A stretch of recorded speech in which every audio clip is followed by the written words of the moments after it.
నేను నాతో పాటు ముఖ్యమైన వాళ్ళకి 5 వెళ్ళాం. జగన్మోహన్ రెడ్డి గారు ఫోన్ చేసి పిలిచారు మిమ్మల్ని. అనిల్ గారు ఫోన్ చేశారండి. వాళ్ళ బామ్మరిది బ్రదర్ అనిల్ గారు చేశారు. చేస్తే మేము వెళ్ళాం. బ్రదర్ అనిల్ గారు ఆ రోజు మాతో మాట్లాడారు. మరుసటి రోజు జగన్ గారి ఇంటికి తీసుకెళ్లారు. జగన్ గారి లోటస్ పాండ్లోకి వెళ్ళాం.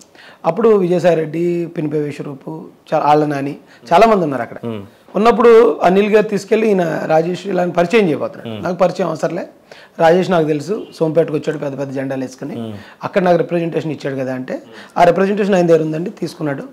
ఇవన్నీ మీ డిమాండ్స్ కాదు, ఈ నా రెస్పాన్సిబిలిటీస్. ఇది నువ్వు 100 కోట్లు క్రిస్టియన్ మైనార్టీకి ఇమ్మన్నావు, నేను 500 కోట్లు ఇస్తా. ఈ బీసీసీ అనేది ఇవన్నీ కూడా ఇవి నా రెస్పాన్సిబిలిటీస్, నేను చేస్తాను. మీరు చేసే పని మీరు ఆనెస్ట్గా చేయండి. దళితులు అంటే మా మేనమామలని ఆయన మాట్లాడిన మాట క్లియర్గా మాతో అన్నది. మాకు అంత క్లోజ్, మాకు అలాంటిది ఏముండదు, మీరు హ్యాపీ వర్క్ చేయండి అన్నాడు. ఒకసారి నేను ఆయన కలిసింది. అంటే ఈ రోజుకి బీసీ కార్పొరేషన్ నుంచి తీసేసి ఎస్సీ కార్పొరేషన్గా ఒక కొత్త వ్యవస్థను అనేది తీసుకురావాలని మీరు ఒకప్పుడు పోరాడారు. దళితులకు అన్యాయం జరుగుతుంది అని ఒక పక్క పోరాడుతూనే ఉన్నారు. కానీ ఈ ఆశయాలు ఏమి సిద్ధింపకుండానే ఇప్పుడు మళ్ళీ మీ టీడీపీకి ఎందుకు వెళ్ళారు అని అంటే, ఆ ఆశయాలు సిద్ధింప చేసుకోవడానికి ఇప్పుడు ఈయన ద్వారా అవి జరగలేదు, జరగకపోయినా పర్వాలేదండి. ఏ రకంగా సిద్ధిస్తాయి? ఎస్సీ కులంలో పుట్టడమే ఒక నేరంగా చూసే ఒక నాయకుడిని ఆయన నమ్మి ఆయన ఒక దళిత వ్యతిరేకి చంద్రబాబు నాయుడు అని అంటే మీరేం చెప్తారు? అయితే నేను కూడా అలా భావించినండి. ఆయన దళిత వ్యతిరేకి అని భావించాను కాబట్టి 2019లో జగన్ గారి కోసం తిరిగామండి. చంద్రబాబు నాయుడు గారిని ఓడించాలి, ఎందుకంటే ఆయన మనల్ని ఎస్సీలుగా ఎవరు పుట్టాలన్నారు, అలాగే కారంచేడులో అటాక్ జరిగింది. సో ఇది అతను ఒక కులాహంకారం చెప్పినోడ్నే. నేను జగన్ గారి కోసం పనిచేసిన తర్వాత, జగన్ గారిలో ఇంత మోసం, ఇంత చీటింగ్ మేము చూసిన తర్వాత, అయితే మరి ఏం చేయాలి ఇప్పుడు అని ఆలోచించినప్పుడు, చంద్రబాబు నాయుడు గారు ఒకవేళ మాకు నెక్స్ట్ పార్టీ అదే, మేము పార్టీ పెట్టి మేము నిలబడాలంటే జరిగే పని కాదు. సో వేరే పార్టీ అంటే ఈయన దగ్గర ఈ ప్రాబ్లమ్స్ ఉన్నాయి కదా, ఏంటి అని చెప్పి మేము ఒకసారి దాని మీద అనలైజ్ చేస్తే అప్పుడు మాకు కొన్ని విషయాలు అర్థమయ్యాయండి, బోధపడ్డాయి. ఎస్సీగా ఎవరు పుట్టాలనుకుంటారో అని ఆయన చెప్పిన మాట, ఆ కాంటెక్స్ట్ వేరు. కానీ జగన్మోహన్ రెడ్డి గారు ఐపాక్ టీము దాన్ని కట్ చేసి ఎక్కడ దాకా కావాలి అక్కడ దాకా దాన్ని వైరల్ చేసింది వేరు. ఇక చంద్రబాబు నాయుడు గారు దళిత వ్యతిరేక అని మేము కూడా అనుకున్న వాళ్ళమే. దళిత వ్యతిరేక అయిన చంద్రబాబు నాయుడు గారు మా పిల్లలు చదువుకోవడానికి బెస్ట్ అవైలబుల్ స్కూల్ అనే ఒక పథకం ఇచ్చాడు. కార్పొరేట్ స్కూల్స్లో 25% ఎస్సీ ఎస్టీ బీసీలు చదివారు. దళిత వ్యతిరేక అనుకున్న చంద్రబాబు నాయుడు గారు మా అందరినీ చాలా మంది 4000 మందిని ఇన్నోవా కార్లకి, అంటే దాదాపు 30 లక్షల రూపాయలు ఆస్తి. అంటే ఇన్ని చెప్తున్నా మీరు చంద్రబాబు నాయుడు దళిత వ్యతిరేకిగా మాట్లాడిన మాటలతో ఏకీభవిస్తున్నారట? ఆయన దళిత సమర్థిస్తున్నారు కానీ ఏకీభవిస్తున్నట్టే కనిపిస్తుంది. ఆయన దళిత వ్యతిరేకంగా మాట్లాడలేదు అంటున్నానండి. ఓకే, ఆ మాట్లాడలేదు అంటానికి ఎక్కడైనా డిబేట్ చేయడానికి నేను రెడీ. ఓకే, ఆయన మాట్లాడిన మాట సూటిగా చెప్పేస్తాను మీకు. ఇక్కడ 2 కులాలు ఉన్నాయి, ఒకటి ధనికులు, 2 పేదలు. నేను ఎప్పుడు పేదల పక్షానే ఉంటాను. కులం అనేది మనం గీసుకున్న గీత. ఎవడో కూడా పలానా కులంలో పుట్టాలని అనుకుని పుట్టడో, ఎవరు మాత్రం ఎస్సీలుగా పుడతారు, అందరూ రాజుల కులంలో పుడితే రాజ్యాలను వెళ్ళొచ్చు కదా, అది ఆయన మాట. అంటే ఆయన మాటలు ఆయన చెప్పాలనుకున్నది పేదలు ధనికులు మాత్రం ఉన్నారు, ఎవరు మాత్రం పేదలుగా పుట్టాలనుకుంటారు, అందరూ రాజుల్లో పుట్టాలనుకుంటారు. మరి ఎన్నిసార్లు ముఖ్యమంత్రిగా గెలిచిన చంద్రబాబు నాయుడు దళితులను ఏం చేశాడని చెప్పి ఏం నచ్చి మీరు ఆ పార్టీలో జాయిన్ అయ్యారు అని అంటే? జగన్మోహన్ రెడ్డి వచ్చిన తర్వాత ఆయన పరిపాలన చూసాకే చంద్రబాబు నాయుడు గారు మమ్మల్ని బాగా చూసుకున్నాడని అర్థమైందండి నాకు. చంద్రబాబు నాయుడు గారు మాకు చెప్పాను, మీకు ఆల్రెడీ ఇన్నోవా కార్లు ఇచ్చాడు, దాదాపుగా 27 దళిత పథకాలు ఇచ్చాడు. 27 దళిత పథకాలు చంద్రబాబు మాకు ఇచ్చాడు.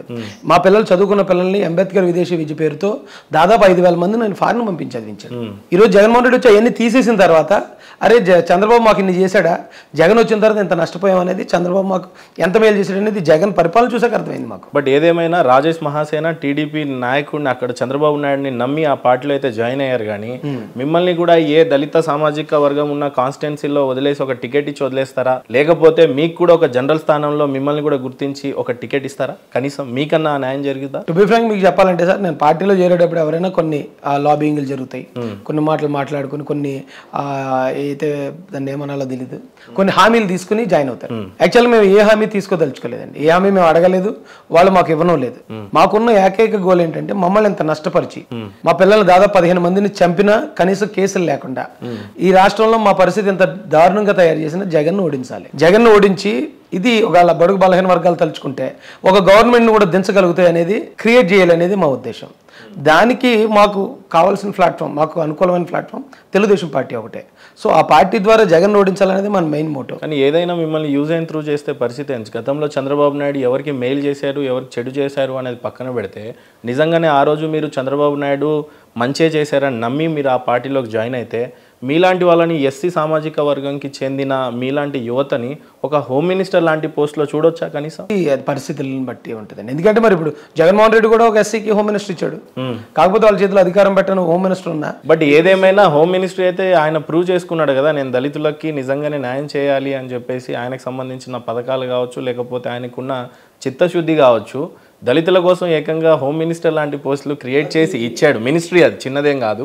సో రేపు చంద్రబాబు నాయుడు నిజంగానే ఈ ఫైనాన్స్ మినిస్ట్రీసో లేకపోతే రెవెన్యూ శాఖనో లేకపోతే హోమ్ మినిస్ట్రీలో ఇలాంటి పెద్ద హోదాలో ఎస్సీ వర్గీయకి సంబంధించిన వ్యక్తులను చూడొచ్చా? ఆల్రెడీ నమ్మకం ఉందా చంద్రబాబు నాయుడు మీద నిజంగా మీకు? సార్ ఒక్కసారి ఆల్రెడీ చంద్రబాబు నాయుడు గారు అది ప్రూవ్ చేశారు కూడా.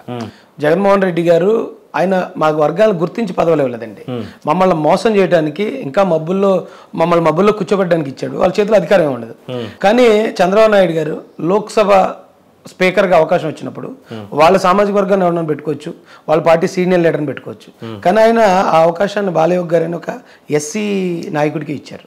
సో ఆల్రెడీ తెలుగుదేశం పార్టీ తన చిత్తశుద్ధి ఎస్సీల పట్ల ఎప్పుడో ప్రూవ్ చేసుకుని ఉంది. ఫ్యూచర్లో కూడా జరగకూడదని ఏముందండి, జరగవచ్చు. అంటే ఇన్ని రోజులుగా ఒక దళిత సామాజిక వర్గం వెనకబడిపోయిందని చెప్పి పోరాడుతున్న మీరు కేవలం మీ రాజకీయ లబ్ధి గురించే జగన్మోహన్ రెడ్డి గారి దగ్గర లాబింగ్ కుదరలేదు, చంద్రబాబు నాయుడు దగ్గర కుదిరింది. దీన్ని ఏ రకంగా చూడదు? ఒకవేళ నిజంగా మీరు అలాగే అనుకుని ఉంటుంటే కనుక పార్టీ గెలిచిన తర్వాత సార్ ఒక 4-5 సంవత్సరాలు మనం లాబింగ్ చేసుకుని పదవి రాకపోతే చివరాక 6 నెలల్లో మారుతారు పార్టీ ఎవరైనా. కానీ పార్టీ గెలిచిన 8 నెలల్లో ఎవడు బయటకు రాడు, పదవి కోసం ఆలోచించేవాడు.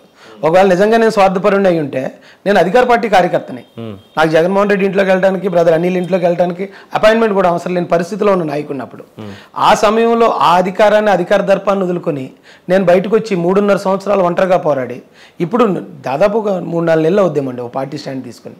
ఇంతకాలం స్వార్థపరులు ఎవరైనా అయితే ఇంత ఉంటారని నేనైతే అనుకున్నాను. రాజేష్, మీరు ఏ దేవుడిని ఎక్కువగా నమ్ముతారు? నేను యేసుప్రభుని నమ్ముతాను. తల్లిదండ్రులను నమ్ముతారా? నమ్ముతాను సార్. దేవుడి సాక్షిగా తల్లిదండ్రుల సాక్షిగా ఒట్టేసి చెప్పండి, లోటస్ పాండ్లో మీరు జగన్మోహన్ రెడ్డి గారితో లాబింగ్ చేసుకొని ఏది ఆ లాబింగ్ కుదరక మీరు ఆ పార్టీ నుంచి వచ్చారనేది నిజం కాదా? ఆ రోజు కుదరలేదు, ముఖ్యమంత్రి అయిన తర్వాత అసలే కుదరలేదు, అందులో నిజం ఉందా లేదా? అబద్ధం. మీరు లాబింగ్ చేసుకున్నారు. వాస్తవానికి నా బిలీఫ్ని బట్టి ప్రమాణాలు చేయకూడదు, కానీ మీరు అడిగారు కాబట్టి నేను వాళ్ళిద్దరి మీద ప్రమాణం చేసి చెప్తున్నాను.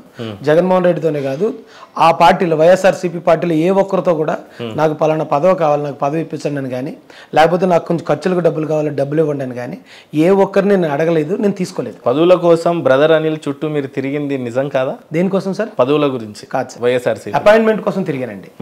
జగన్మోహన్ మేము గెలిపించాం, రాష్ట్ర వ్యాప్తంగా మా క్యాడర్ ఉంది. ఒక బొకే జగన్మోహన్ రెడ్డి గారికి ఇచ్చి అప్రిషియేట్ చేసి ఒక ఫోటో తీసుకోవాలనేది మా వాళ్ళందరి కోరిక. సో ఒక అపాయింట్మెంట్ ఇవ్వండి అని దాదాపు ఒక 4-5 సార్లు ఆయన దగ్గరికి వెళ్ళాను.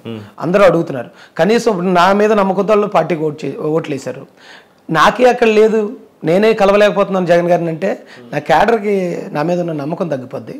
ఒక్క అపాయింట్మెంట్ అని మాత్రం అడిగాను తప్ప ఏ రోజు ఫైనాన్షియల్ మ్యాటర్ కానీ పదవుల మ్యాటర్ కానీ ఏ రోజు నేను ఎవరితో మాట్లాడలేదు. బ్రదర్ అనిల్ కుమార్ గారికి మీరు ఫోన్లు చేసి జనరల్ ఎలక్షన్స్కి ముందు, అప్పుడు 2019కి ముందు, నాకు కూడా ఎక్కడి నుంచైనా టికెట్ ఇస్తే బాగుండు అని చెప్పి మీరు ఆశించి ఆయనకు ఫోన్లు చేసిన నిజాలుగా? నేను ఎప్పుడు ఆయనకి అసలు ఆయన నాకు ఫోన్ చేసిన తర్వాత కూడా ఏ రోజు నేను ఆయనకు ఫోన్ చేసింది తెలియదండి. ఎప్పుడు అట్నీ నాకు ఇన్కమింగ్ కాల్సే తప్ప.